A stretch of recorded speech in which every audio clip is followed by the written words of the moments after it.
Banyak yang bilang ini katanya hasil didikan yang nggak benar.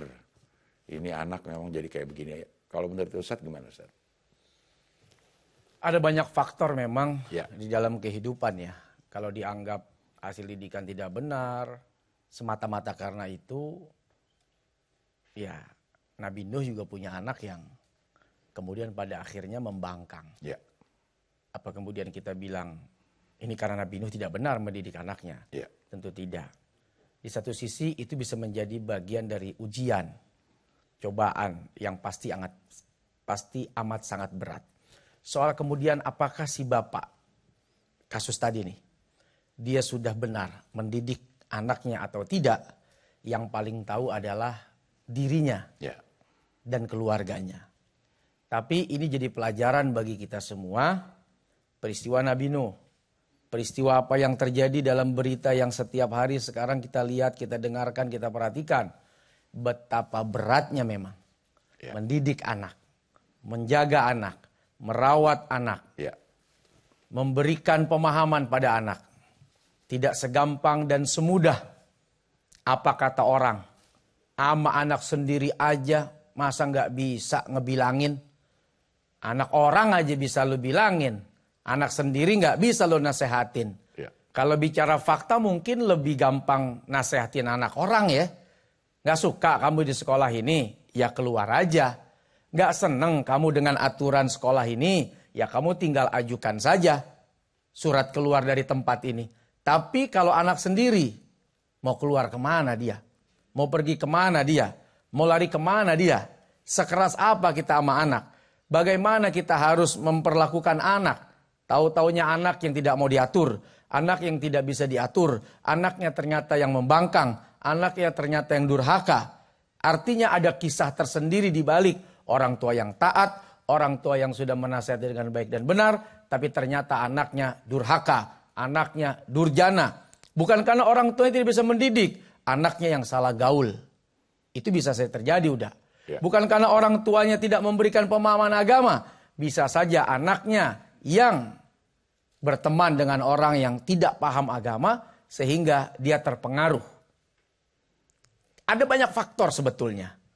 Jadi tidak bisa juga istilahnya tuh semata-mata menyalahkan didikan orang tua. Betul. Kita nggak pernah tahu didikan apa yang diberikan. Kecuali benar-benar dia tidak mendidik. Baru salah fatal. Baru salah total. Tapi kalau dia sudah didik, sudah diajarkan, sudah diberikan pemahaman, lalu anaknya membangkang, ya kategorinya bukan orang tua salah didik, tapi anak yang durhaka pada orang tua. Anak yang salah duduk. Duduknya di tempat yang nggak benar. Tempat yang nggak benar. Duduknya di tempat yang tidak bisa membawa positive vibes. Positive vibe. Yes. Bukan positif. Positive pipe. Positive pipe. 5. Vibes. Positive vibe. Positive vibe. Pakai kol-kolah belakangnya. Positive vibe. Positive vibe. Ada beh-nya ya. Iya.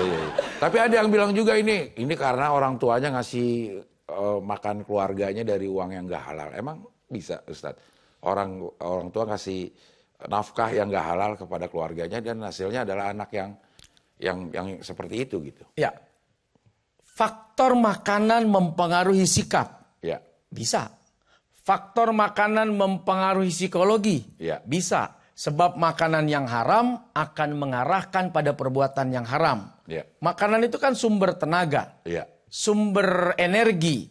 Pada saat makanan itu tidak halal, maka energinya akan membawa kepada perbuatan yang haram.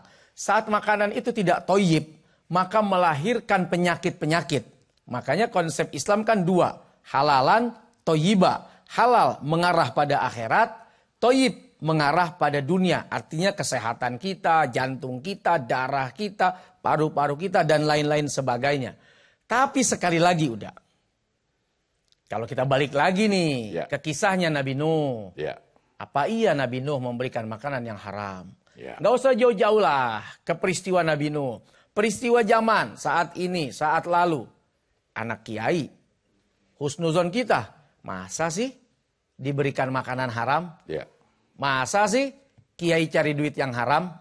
Ini husnuzon kita. Tapi berapa banyak anaknya badung, nakal, bahkan lebih nakal dari anak-anak yang lain, lebih badung dari anak-anak yang lain, bahkan ada yang sampai pada tingkat kriminal.